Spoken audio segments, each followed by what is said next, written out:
start your loom, simply take your thread, form a loop across the widest point of your loom, leaving a little bit of thread to sew them together.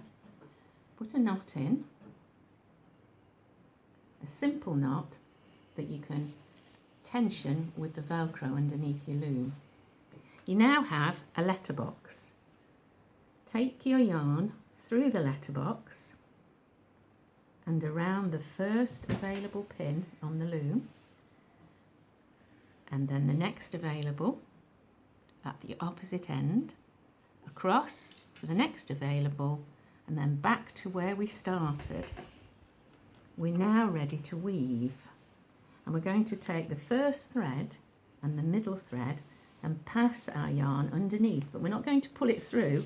We're simply going to attach that loop onto the next available pin, down to the next available pin, across onto the next available pin, and we're back to the beginning again. That's the entire process, which we're going to repeat until the whole loom is covered. So picking up that end thread and the next, push your wool through and take it onto the next pin, onto the next pin, up the opposite end, the next available pin, and up the next available pin. And we're back at the start, picking up the end thread and alternating threads, push underneath, taking that loop onto the next available pin, across, and back to where we started. Now you'll see that both the warp and the weft are starting to form at once because we're taking through a loop. So off we go again, end thread and the next alternating, push the loop through, onto the next pin, across to the opposite pin, the next available,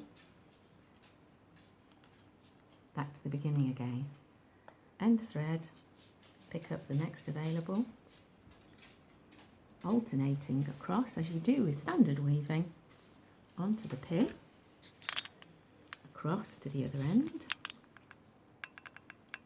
over and back to where we started. Because we're adding a thread in each time, we don't have to concentrate on the alternating threads. The actual process forms it for you. As the weaving gets wider, if you continue to wish to use your fingers, start in the middle. You should be able to see the thread that's under and over and under and over. Pick up the one that it needs to go underneath from the middle and do it in 2 stages. So across halfway and then across halfway again, and on to the next available pin, and round we go. Back to the beginning, starting in the middle this time. Find the under thread that we've got to go underneath, through it goes, and through again. And that loop means we're only doing half the work that we would normally do on a loom, standard weaving loom.